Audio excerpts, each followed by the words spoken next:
한 주간 잘 보내셨나요? 네, 시험 기간인 걸로 알고 있고 또 여러 가지로 여러분들 또 학업을 또 하면서 그리고 또 개인적으로 또 여러 가지 일들로 많이 바쁠 줄 아는데 그러면서도 우리가 해야 할 것은 해야 한다고 생각을 합니다. 특별히 신앙과 관련해서 하나님께서 우리에게 요구하시는 것들이 분명히 있거든요. 그래서 우리가 함께 생각할 때 좀 그런 것 같아요. 우리가 예배만 하면 그냥 신앙생활을 잘하는 것이다. 어떻게 맞나요? 예배 한 번, 두 번, 세 번 하는 것이 우리 신앙생활의 전부인가요? 또 성경을 보니까 예배 말고도 우리에게 요구하는 것들이 또 여러 있잖아요. 우리가 지난번에 살펴봤던 것처럼 구제와 같은 것들, 그런 일들, 또 선행도 종류가 여러 가지잖아요.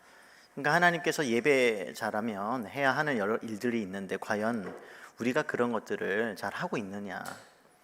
단순히 우리가 일주일에 한 번, 두 번, 또 많게는 세 번 이렇게 예배하는 것이 우리 신앙생활의 전부가 되어서는 안 된다는 것을 우리는 기억할 필요가 있습니다. 그러니까 예배를 했으니까 하나님과의 관계가 다 끝났다, 멈췄다, 나 할 도리는 다 했다, 이렇게 생각하는 우리의 모습이 있다면 빨리 생각을 바꾸시기를 바랍니다. 우리 특별히 지난주에 우리 순종에 대해서 배웠죠. 순종, 참된 믿음의 증거라는 말씀을 들었는데 그러면서 순종 리스트를 우리가 함께 나누기도 했었는데 여러분들은 한 주간 어떤 순종들을 했나요? 예배 말고 그건 당연한 거고 예배 외에 여러분들이 순종한 것이 무엇이 있는지 한번 생각해 보세요. 의외로 많은 경우 생각을 안 하고 그냥 예배했으니까, 그러니까 예배가 전부라고 생각하시는 분들은 순종에 대해서 깊게 생각하지 않습니다. 하지만 예배 말고 하나님께서 예배자에게 요구하시는 것이 있다, 그것을 생각하고 성경을 읽으면서 그렇지, 하나님께서 우리에게 요구하시는 것들이 있지라고 생각하신다면 순종의 목록에 하나씩 그 숫자가 늘어갈 것이에요. 여러분 앞으로 계속해서 생각해야 됩니다. 나는 예배자이다. 그러면 나는 어떤 순종을 해야 될까? 그것은 우리가 일평생 주님 다시 오시는 그날까지 우리의 눈에 흙이 덮이는 그 순간까지 직접 우리가 영혼이 되어서 우리가 주님 안에서 잠을 자서 죽음 이후에 하나님을 뵙기 전까지 우리가 끊임없이 해야 하는 것은 바로 순종이라는 것을 기억하면서 한 주간만이 아니라 이번 주도 또 다음 주도, 아니 우리의 남은 여생 그 모든 그 시간마다 순종의 목록에 하나하나 그 제목을 기록해 나가야 할 것입니다. 오늘은 16장 16절 잠언서죠. 잠언에 대해서 우리가 함께 살펴볼 텐데 16장 16절 우리 암송 구절이기도 합니다. 다시 한번 읽으면서 한번 그 의미를 생각해 보겠습니다. 지혜를 얻는 것이 금을 얻는 것보다 얼마나 나은고 명철을 얻는 것이 은을 얻는 것보다 더욱 나으리라. 간단히 한마디로 말하면 뭘까요? 지혜와 명철은 같은 말이라고 볼 수가 있죠. 지혜와 명철, 그냥 지혜라는 말 안에 다 넣을 수가 있어요. 지혜는 금과 은보다 더 낫다. 아니, 도대체 지혜가 뭐길래? 저는 이것을 준비하면서 생각해 봤어요. 저에게 질문해 봤어요. 도대체 지혜가 얼마나 좋길래 금과 은보다, 또 다른 곳에서는 진주보다, 다른 보석보다, 그 어떤 가치 있는 것들보다 가장 좋다고 말하는가? 생각해 봤어요. 지혜가 뭘까? 도대체 지혜가 뭐길래? 이것이 우리가 오늘 생각해야 되는 근본적인 질문입니다. 지혜가 도대체 무엇길래 그렇게 좋은가? 그렇죠? 혹시 여러분들 요즘 금, 은 가격이 얼마나 되는지 아십니까? 뭐 한 돈이라고 하잖아요. 금 한 돈이 얼마 하는지 아세요? 한 가지는 분명합니다. 경제가 어려우면 어려울수록 금과 은의 값은 올라갔다는 사실이에요. 코로나로 인해서 경제가 어렵습니다. 그래서 금값도 오르고 있습니다. 20년 전에 IMF가 있었을 때, 그렇죠? 그때도 올랐고 계속해서 금값은 어려울 때마다 오르고 있어요. 한 돈에 한 20만 원이 넘더라고요. 24만 원. 계속해서 오른다는 이야기가 있어요. 금사라는 얘기 아닙니다. 금사라는 얘기 아니고 은값도 오르고 있어요. 은사라는 얘기 아니에요. 오해하지 마세요. 금과 은의 가치는, 화폐 가치는 떨어져도 금의 가치는 높이려고 해요. 유지하려고 해요. 금을 많이 갖고 있는 사람들이. 왜요? 왜 그럴까요? 금과 은은 화폐 이상, 종이로 만들어진 돈보다 더 가치 있는 것으로 사람들을 자꾸 유혹하고 있고, 또 사람들이 그래서 더 많이 나라마다 그것을 얻으려고 해요. 금을 보유하려고 그래요. 왜요? 더 어려운 때를 준비하기 위해서, 예비하기 위해서. 그만큼 금과 은은 가치가 있다는 거예요. 오늘날에도 금과 은은요 엄청난 가치가 있습니다. 달러보다 더 가치가 있어요. 그렇죠?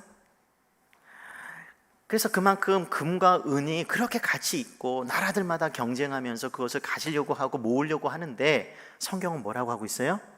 금과 은보다 더 가치 있는 게 있다, 이렇게 얘기하는 거예요. 더 좋은 게 있대요. 그게 뭐라고 해요? 지혜라는 것이에요. 근데 지혜는 보여요? 보이지 않아요? 보이지 않아요. 보이는 그런 물질적인 것이 아니에요. 하지만 보이지 않는 지혜는 보이는 대로 이렇게 결과, 열매를 맺는다고 말을 하고 있어요. 도대체 지혜가 뭐길래, 지혜가 어떤 유익을 주길래 지혜가 금과 은보다, 오늘날 그렇게 가치 있는 것으로 여기는 금과 은보다 이렇게 더 좋다고 말하는가? 한번 여러 성경들을 한번 보겠습니다. 잠언 안에서 먼저 볼게요. 3장을 한번 볼까요? 3장 14절, 15절. 지혜에 대해서 이렇게 설명하고 있습니다. 지혜가 이렇게 유익하다. 14절, 15절인데 한번 읽어보겠습니다. 시작.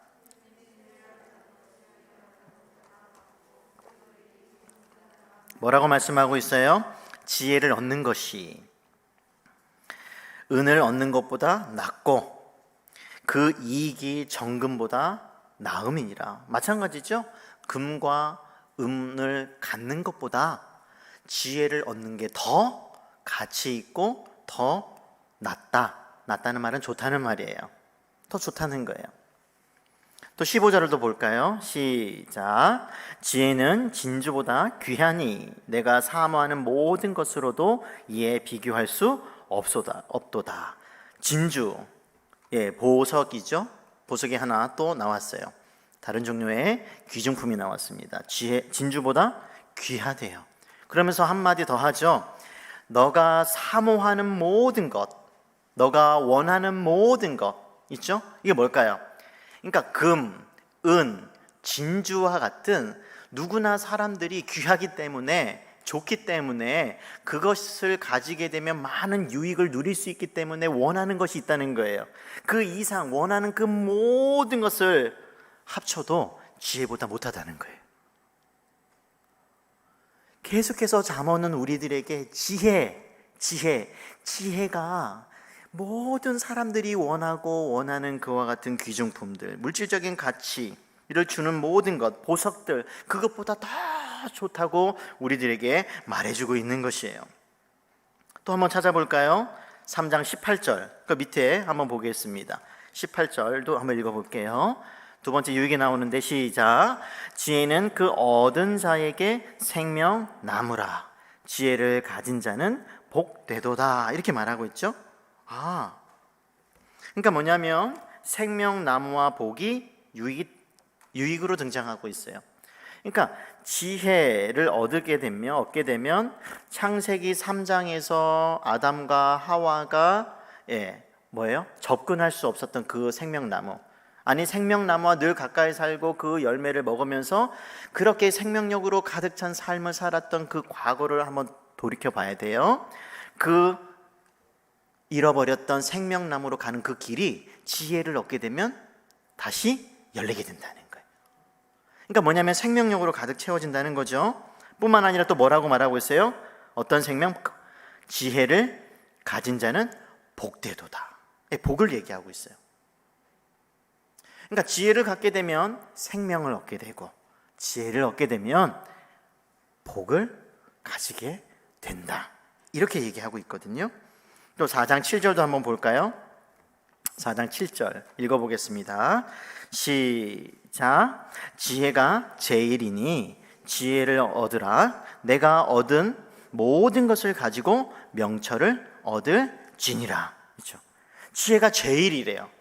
그러니까 원하고 바라고 간절히 희망하는 것들이 있잖아요. 그리고 가장 가치 있는 것들을 순서로 다 매기면, 순서를 나열하게 되면, 그렇죠? 그 나열했을 때 제일 첫 번째, 여기서 제1이라는 말은 첫 번째라는 얘기예요. 그리고 어떤 가치에 있어서 가장 가치 있는 것을 말하고요. 또 으뜸을 말하는 거예요. 으뜸, 가장 가치 있는 것, 제1, 첫 번째 되는 것, 더 나가서 근원. 이 단어는요, 태초에 하나님이 천지를 창조하시니라 라고 했을 때 그 태초에라는 말하고 같은 거예요. 태초에, 그러니까 시작에. 그러니까 제일 먼저 가치 있는 것, 그리고 가장 귀한 것, 그리고 그것들을 모아서 제일 첫 번째 시작하는 것이 바로 지혜라는 거예요. 그러니까 잠언은 계속해서 우리들에게 무엇을 말해요? 지혜보다 더 귀중하고 더 가치 있고 사람들이 원하는 것들 중에 가장 원해야 되는, 제일 우선돼야 되는 것이 바로 지혜라고 우리들에게 말해주고 있어요. 또 한 가지 더 볼까요? 네 번째로 8장 10절 11절이에요. 또 지혜에 대해서 일반적인 유익을 우리들에게 또 설명해 주고 있습니다. 10절과 11절이에요. 읽어보겠습니다. 시작. 너희가 은을 받지 말고 나의 훈계를 받으며 정금보다 지식을 얻으라. 대저 지혜는 진주보다 나음으로 원하는 모든 것을 이에 비교할 수 없음이니라. 똑같은 말이죠. 지혜는 원하고 바라는 가장 가치 있는 것들을 중에서 비교할 수 있는 대상이 아니라는 거예요. 금보다, 은보다, 진주보다, 그리고 정확하게 이름을 이렇게 부르지는 않지만 사람들이 가장 가치 있게 여기는 것, 바라는 것, 희망하는 것, 귀중품이라고 생각하는 것, 가치 있는 것이라고 하는 것, 그것들보다 비교할 수 없는 그런 가치를 주는 것이 바로 지혜라고 말하고 있어요. 여러분 이런 거 갖고 싶으세요? 금보다, 은보다, 진주보다, 그 어떤 보석들보다 더 가치 있는 게 지혜라고 얘기하고 있어요. 성경은 우리들에게 그런 가치 있는 것을 가지라고, 얻으라고 우리들에게 요구하고 있습니다. 생명을 주고요, 복을 주고요, 그리고 모든 사모하는 것보다 가장 제일 먼저 사모해야 되는 것으로 이렇게 지혜를 우리들에게 제시하고 있습니다. 이게 지혜가 주는 일반적인 원칙이에요. 유익이에요. 근데 두 번째로, 그럼 이렇게 좀 좋네요. 그러면 조금 물질적인 것 아니에요, 목사님? 조금 더 영적인 의미로 우리에게 한번 좀 설명해 주실래요? 도대체 지혜가 영적으로 어떤 의미가 있길래 우리들에게 자꾸 가지라고 얘기하는가? 근본적인 유익이 있어요. 그러니까 조금 전까지 네 군데에서 말씀들은 일반적인 유익을 다뤘다면 특별한, 근본적인 그 모든 것들을 다 포함해서 한 가지로 우리들에게 이런 유익이 있으니 이 지혜를 가져야 한다, 이렇게 말할 수가 있어요. 한번 두 군데의 성경 말씀을 보겠습니다. 2장 5절이에요. 잠언은 생명을 준다, 또 복을 준다, 그리고 가장 가치 있는 것으로 그 지혜보다 비교할 수 있는 게 없다라고 우리들에게 그것을 소유하기를 간절히 바라고 원하고 그것을 찾아야 된다고, 구해야 된다고 말을 하고 있다면 2장 5절에서 구체적으로 그것이 주는 영적인 유익을 우리에게 주고 있어요. 2장 5절이에요. 같이 한번 읽어보겠습니다. 시작. 여호와 경외하기를 깨달으며 하나님을 알게 되리니. 이게 무슨 말이에요? 1절부터 4절까지 읽으면, 자, 1절 볼게요. 지혜가 이렇게 말합니다. 내가 만일 나의 말을 받으며, 지혜가 아니죠, 이게 아드라라고 해서 가르쳐 주는 거죠. 받으면 나의 계명을 내게 간직하며 내 귀를 지혜에 기울이며 내 마음을 명철에 두며이죠. 지혜와 명철 나왔죠? 16장 16절에 나왔던 것. 자, 지혜에 기울이고 마음을 명철에 두면 3절 지식을 불러 구하며 명철을 얻으려고 소리를 높이며 은을 구하는 것 같이 그것을 구하며 감추어진 보배를 찾는 것 같이 그것을 찾으면 뭐라고 말하고 있어요? 지혜를 얻을 것이다 이렇게 얘기하는 거예요. 그러니까 지혜는 어떻게 얻냐면 구해야 된다 얘기하는 거예요. 그러니까 내가 가진 돈으로 지혜를 사는 것이 아니라 배워야 하는 것이며, 그리고 간절히 그것을 보석을 찾는 것처럼, 혹시 여러분들 그 체육대회 가서 보물찾기 해보세요? 보물찾기 해보셨죠? 그러니까 보물찾기, 그 안에 종이 쪽지를 찾기 위해서 얼마나 노력을 해요. 그런 것처럼 지혜를 찾기 위해서, 보물을 찾는 것처럼 그 지혜를 찾기 위해서 노력해야 된다고 말하고 있어요. 그것을 보물찾기에서 찾는 것처럼 지혜를 찾으면 4절에 나오는 것처럼 여호와 경외하기를 깨달으며, 이게 첫 번째, 이게 영적인 유익이에요. 그러니까 지혜는 우리들에게 생명, 복 이런 것들을 주지만 근본적으로 하나님과 관련해서 하나님을 두려워하게 만들어준다는 거예요. 하나님을 존경하게 만들어준다는 거예요. 하나님을 인식하기 시작하는 거예요. 두 번째, 하나님을 알게 되리니, 이거예요. 이거 지혜가 주는 근본적인 유익은 하나님을 알게 해주는 거예요. 하나님을 아는 지식을 갖게 해준다는 거예요. 그래서 지혜를 구해야 되는 거예요. 지혜를 찾아야 되는 거예요. 그래서 여러분들이 지혜를 가져야 되는 거예요. 왜요? 지혜는 하나님을 알게 해준다고요. 그리고 하나님을 섬김에 있어서 경외함으로 섬기게 해준다는 것이에요. 그만큼 영적으로 지혜는 우리들에게 정말로 중요한 것이라고 말하고 있어요. 9장 10절도 한번 볼까요? 9장 10절. 여기에도 영적인 근본적인 유익이 나오고 있습니다. 9장 10절 같이 읽어볼게요. 시작. 여호와를 경외하는 것이 지혜의 근본이요. 그죠? 지혜의 근본이 뭐예요? 지혜의 시작, 근본은 시작이라는 말이에요. 지혜가 어디서 시작을 해요? 여호와를 경외하는 것으로 지혜가 시작된다는 거예요. 1장 7절하고 똑같죠. 여호와를 경외하는 것이 지혜의 근본이라, 이거예요. 그러니까 지혜를 갖게 되면 하나님을 경외하게 돼요. 두 번째, 거룩하신 자를 아는 것이 명철이니라. 우리가 아까 16장 16절에 뭐라고 말했어요? 지혜는 금보다 낫고 명철을 얻는 것이 뭐라고 했어요? 은보다 더 낫다, 이렇게 조차 말하잖아요. 명철, 지혜. 도대체 지혜가 뭐길래, 도대체 명철이 뭐길래 그것을 얻는 것이 금과 은보다 더 좋다고 말하는가? 이것 때문에 그러는 거예요.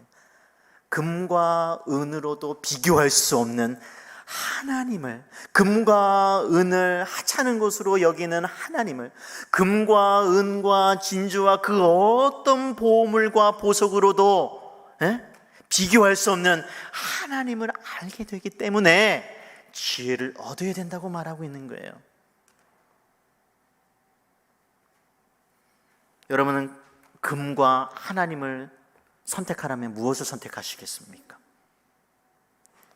다이아몬드보다 더 가치 있는 하나님이신데 다이아몬드와 하나님을 선택하라면 무엇을 선택하시겠습니까? 계속해서 우리에게 도전하는 거예요. 그 어떤 보석보다 비교할 수 없는 그 지혜를 구하는 것은 곧 하나님을 알게 되고 하나님을 경외하게 되기 때문이라는 것이에요. 그러면 이렇게 하나님을 경외하고 하나님을 알게 된 사람들 어떻게 되는지 아세요? 욥기 28장을 한번 볼게요. 욥기 28장에 가면 수십 종의 보석이 나옵니다. 수십 종의 보석이 욥의 말을 통해서 나오고 있거든요. 욥기 28장 12절. 그러면 지혜는 어디에서 얻으며 명철은 어디에 있는가? 똑같은 질문을 우리들에게 해주는 거예요. 그렇게 좋은 지혜를 어떻게 얻을 수 있을까? 이것을 욥이 질문을 던져요. 20절에도 지혜는 어디에서 오며 명철이 머무는 곳은 어딘가? 그렇게 질문을 던지고 나서 그 가운데 보석들을 많이 소개하고 나서 맨 마지막 28절에 그러면 경외하는 자, 지혜를 가진 자가 어떤 행동을 하는지 나오고 있는 거예요. 한번 12절 볼게요. 그러나 지혜는 어디서 얻으며 명철이 있는 곳은 어디인고 그 길을 사람이 알지 못하나니 사람 사는 땅에서 찾을 수 없구나. 그러니까 지혜는, 명철은 이 땅에 속한 것이 아니라는 거예요. 당연하죠. 하나님 나라에 속한 거예요. 하나님께 속해 있죠. 천상의 것이라는 거예요. 그래서 이 땅에서 우리가 그것을 발견할 수 있는 것이 아니라 오직 하나님 편에서만 그것을 우리가 얻을 수 있는 것이에요. 하늘에 속해 있기 때문에. 14절 깊은 물이 이르기를 내 속에 있지 아니하다 하며 바다가 이르기를 나와 함께 있지 아니하다 하느니라. 순금으로도 바꿀 수 없고 지혜와 명철이요 은을 달아도 그 값을 당하지 못하리니. 은을 계속 싸운다고 해서 계속해서 끊임없이 수백, 수천, 수억 년 동안 존재한다면, 그런 시간이 가능하다면 계속 쌓아도 지혜와 비교할 수 없고 그 지혜의 값을 매길 수 없다고 얘기하는 거예요. 오빌의 금이나 귀한 청옥수나 계속 보석이 나옵니다. 남보석으로도 그 값을 당하지 못하겠고 황금이나 수정이라도 비교할 수 없고 정금, 장식품으로도 바꿀 수 없으며 진주와 벽옥으로도 비길 수 없나니 지혜의 값은 산호보다 귀하구나. 구스의 황옥으로도 비교할 수 없고 순금으로도 그 값을 헤아리지 못하리라. 그러면 질문하는 거예요. 그런즉 지혜는 어디에서 오며 명철이 머무는 곳은 어디인고? 12절의 질문을 똑같이 합니다. 21절 모든 생물의 눈에 숨겨졌고 공중의 새에게 가려졌으며 멸망과 사망도 이르기를 우리가 귀로 그 소문은 들었다 하느니라. 소문은 들었으나 보지는 못했다는 거죠. 23절 근데 오직 알 수 있는 방법, 여기 나오는 거예요. 23절 같이 읽어볼까요? 시작.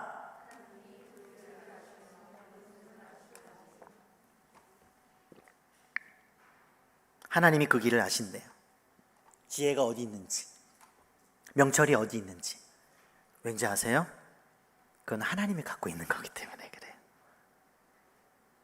하나님이 갖고 있기 때문에 그래요. 그리고 구하는 자에게 그것을 주시기 때문에 그래요. 이 땅에서 우리가 열심히 찾아 나선다고 발견할 수 있는 게 아니고 하나님께 구할 때 하나님이 선물 주시는 것이 지혜이고 명철이기 때문에 그러는 거예요.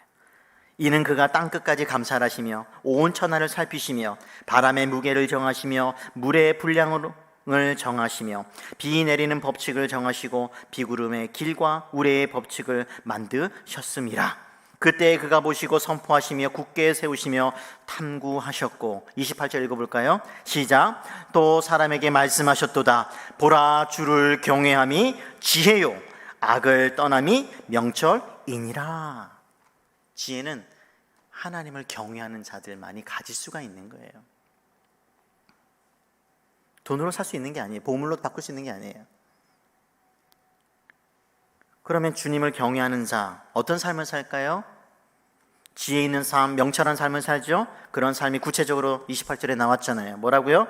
첫 번째는 하나님과 관련해서 하나님을 경외하는 삶을 사는 거예요. 그럼 경외하는 삶을 산다는 게 뭐예요? 구체적으로 28절에 거기 평행, 병행으로 나왔죠? 같은 말이에요. 악을 떠나는 삶을 산다는 거예요. 하나님을 경외한다는 게 뭐예요? 하나님을 두려워한다는 게 뭐예요? 하나님을 존중하고 공경한다는 말이 뭐예요? 악에서 멀어지는 삶을 살아가는 거예요. 그게 지혜 있는 삶이래요. 명철을 가진 사람의 삶이라는 거죠. 사람의 삶이라는 거예요. 또 한 군데 볼까요? 이렇게 하나님을 경외하는 사람들은 또 어떤 삶을 살까? 시편 111편 10절 한번 볼게요. 111편 10절입니다. 경외하는 삶을 살고 그것은 곧 악을 떠나는 삶, 악에서 멀어지는 삶이고요. 더 나아가서 신앙적으로 경건하게 어떻게 살아야 되는지 시편 111편 10절입니다. 읽어보겠습니다. 시작. 여호와를 경외함이 지혜의 근본이라. 그의 계명을 지키는 자는 다 훌륭한 지각을 가진 자이니 여호와를 찬양함이 영원히 계속되리로다. 그러니까 경외하는 자, 그런 사람들은 하나님의 말씀을, 계명을 지키는 삶을 살고, 더 나아가서 하나 더 소개되죠. 여호와를 찬양함이 영원히 계속되리라. 무슨 말이에요? 영원히 계속해서 하나님을 찬양하는 삶을 살아가는 자가 지혜 있는 자의 모습이고 명철을 가진 자의 모습이라는 거예요. 여러분 가운데 이런 게 있나요? 그럼 여러분들은 지혜가 있다는 거예요. 지혜가 있으면은요, 하나님을 두려워할 줄 알아요. 두려워하는 자는 하나님의 말씀에 귀 기울입니다. 그 말씀에 순종하죠. 그리고 하나님을 계속해서 알아가니, 깨닫게 되니 뭐 하는 거예요? 하나님을 찬양할 수밖에 없죠. 하나님을 더 잘 믿을 수밖에 없죠. 하나님이 원하고 바라는 것을 실천할 수밖에 없는 거예요. 제가 서두에 말씀드렸죠. 그냥 단순히 예배에 참석하는 것이 신앙생활 좋은 것이 아니라, 그게 전부가 아니라 하나님을 진정으로 경외함이 있냐는 거예요. 지혜를 가지고 있냐는 거예요. 명철을 가지고 있냐는 거예요. 지혜와 명철을 가진 자의 모습이 드러나느냐는 거예요. 찬양하고 있습니까? 하나님을 아는 지식으로 계속해서 자라고 있습니까? 부유해지고 있습니까? 아니면 하나님을 모르고, 하나님의 하자도 모르고, 예수님의 예자도 모르고, 성령님의 성자도 모르는 삶을 살면서 그냥 교회에 다니는, 예배 시간에 잠시 왔다가 가는 그런 정도의 좀 모자란, 부족한 신앙생활을 하고 있지 않냐는 거예요. 하나님을 아는 지식, 그것이 지혜가 주는 근본적인 유익이에요. 그러면 이런 지혜가 없는 사람을 뭐라고 성경은 부르는지 아세요? 혹시 지혜를 가진 자의 반대말이 뭘까요? 잠언은 여러 종류의 사람을 우리에게 소개해 주죠. 혹시 들어보셨을 거예요. 미련한 자, 어리석은 자, 악한 자, 이게 지혜로운 자의 반대에 있는 사람들이에요. 어리석은 자. 그럼 지혜를 갖지 못하면 어떻게 되는지 아세요? 한번 예를 들어볼게요. 어리석은 자의 대표적으로 예수님께서 우리들에게 소개해주고 있는 한 사람이 있습니다. 비유 속에 등장하는데요, 누가복음 12장 16절 21절 한번 볼게요. 신약성경 누가복음 12장 16절에서 21절에는 한 어리석은 부자가 등장합니다. 자, 지혜로운 부자 아닙니다. 어리석은 부자예요. 이 어리석은 부자의 특징이 있습니다. 한번 읽으면서 여러분들이 그 특징을 한번 발견해 보세요. 찾아보세요. 16절입니다. 또 비유로 그들에게 말하여 이르시되 한 부자가 그 밭에 소출이 풍성하매. 뭘 해도 잘 되네요.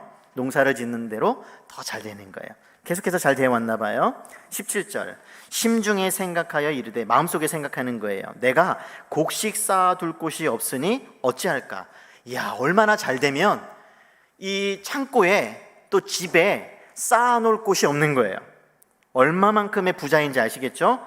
그래서 고민하다가 18절에 또 이르되 내가 이렇게 하리라 다짐하는 거예요. 그럼 계획을 세우는 거죠. 내 곡간을 헐고 더 크게 짓고, 그러니까 창고를 더 크게 짓겠다는 거예요.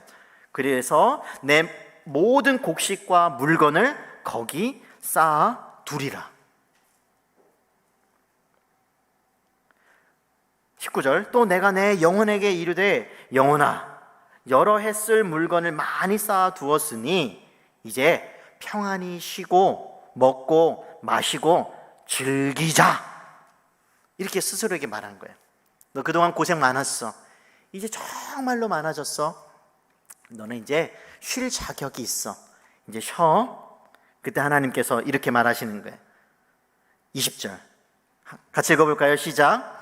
하나님은 이르시되 어리석은 자여, 오늘 밤에 너의 영혼을 도로 찾으리니 그러면 내 준비한 것이 누구의 것이 되겠느냐 하셨으니. 무슨 말이에요? 왜 어리석은지 알겠죠? 뭘 준비 안 한 거예요? 이 땅에서의 먹고 사는 것, 자기의 부를 쌓는 것, 그것이 삶의 목표와 목적이 되어서 부지런히 열심을 내왔어요. 그래서 결과도 좋았어요. 근데 하나님께서 뭐라고 하는 거예요? 오늘 밤에 너의 목숨 내가 가져갈게. 내가 주었으니 내가 찾아갈게. 이렇게 이야기하시는 거예요. 그럼 누릴 수 있는 거예요? 없는 거예요? 이제 누리겠다고 하는데 누릴 수가 없는 거예요. 그래서 어리석은 거예요. 그래서 21절 이렇게 말하죠. 자기를 위하여 재물을 쌓아두고 하나님께 대하여 부유하지 못한 자가 이와 같으니라. 하나님께 대하여 부유하지 못한 자가 이와 같으니라. 하나님께 대하여 부유하지 못한 자가 이와 같으니라. 하나님을 아는 지식으로 부유한 것, 지혜와 명철을 얻어서 하나님을 경외하고 하나님을 아는 지식으로 우리에게 가득 채워지는 것이 얼마나 중요한지를 보여주는 비유입니다. 여러분, 어리석은 자가 되지 마세요. 지혜로운 자가 되세요. 여러분, 공부해서 뭐 할래요? 여러분, 열심히 일해서 뭐 할래요?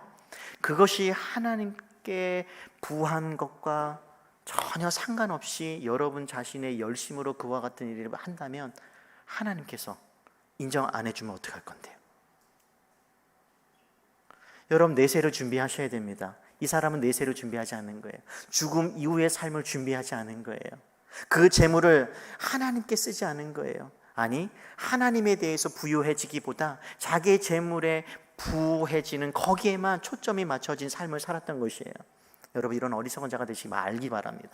이 지혜가 없어서 그런 거예요. 이사야서 23장 13절 한번 볼까요? 여기에 이런 말씀이 있습니다. 이사야서 23장 13절 12절에 하나님께서 심판을 선언하시거든요. 그날에 주 만군의 여호와께서 명령하사 통곡하며 애곡하며 머리털을 뜯으며 굵은 배를 따라 하셨거늘. 회개하라고 그랬어요. 하나님께서 심판의 날을 준비하라고 그랬어요. 그런데 뭐라고 한지 알아요? 어떻게 했는지 알아요? 13절에 너희가 기뻐하며 슬퍼라고 했는데 즐거워하여 소를 죽이고 양을 잡아 고기를 먹고 포도주를 마시면서 잔치를 벌였어요. 내일 죽으리니 어차피 내일 죽을 건데 그냥 오늘 즐겁게 살자. 어디서 많이 들어보지 않았나요? 모 카드 광고에서 있잖아요. 오늘을 즐겨라. 오늘을 즐겨라. 인생을 즐겨라. 한 번뿐인 인생 즐겁게 살아야 돼. 카드를 긁어서라도 여행을 다니고 빚을 내서라도 즐거움 가운데, 쾌락 가운데 너 자신을 둬라. 세상은 우리에게 유혹해요. 하나님께서 뭐라고 말해요? 죽음 너머의 삶을 준비하라고 말하죠. 반대를 얘기하는 거예요. 이게 어리석은 자죠. 내일 죽을 것을 알면서도 내일을 준비하기보다 그냥 내일은 내일이니 오늘 하루의 그 만족을 위해서 살아가는 자.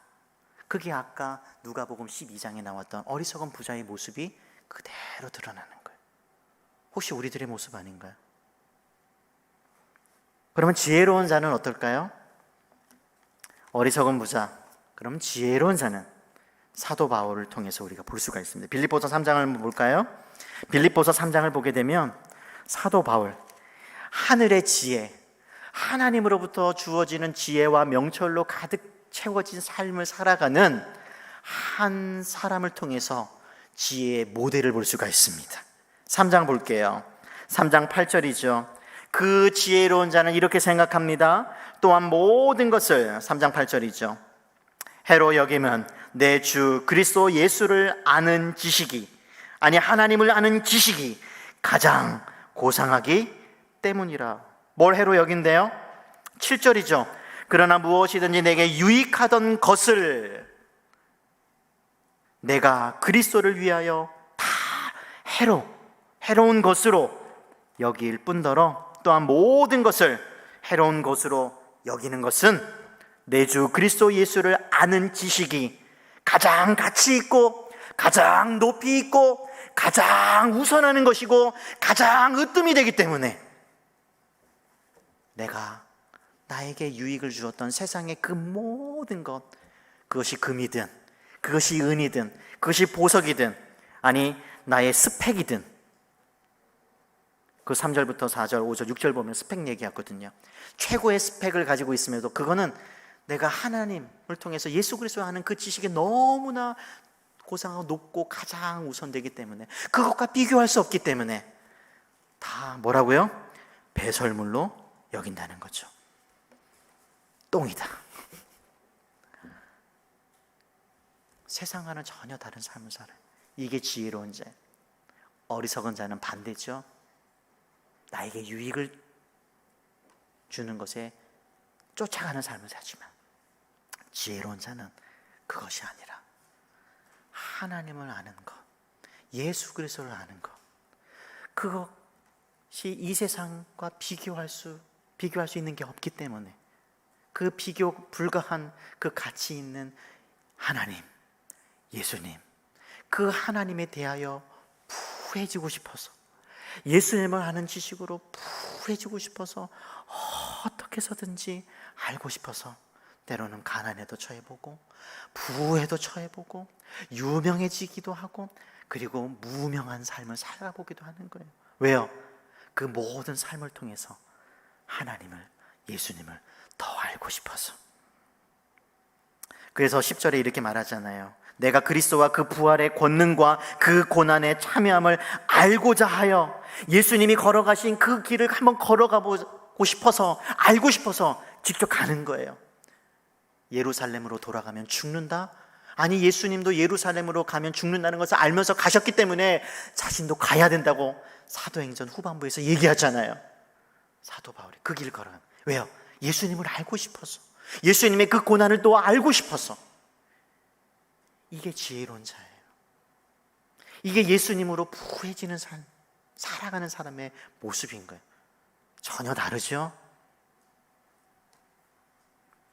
성경은 우리들에게 도전해주고 있어요. 지혜로운 자의 삶을 살래? 아니면 어리석은 자의 삶을 살래? 이 세상의 모습이 다르고요, 내세의 모습이 다릅니다. 죽음 이후의 삶의 모습이 전혀 다릅니다.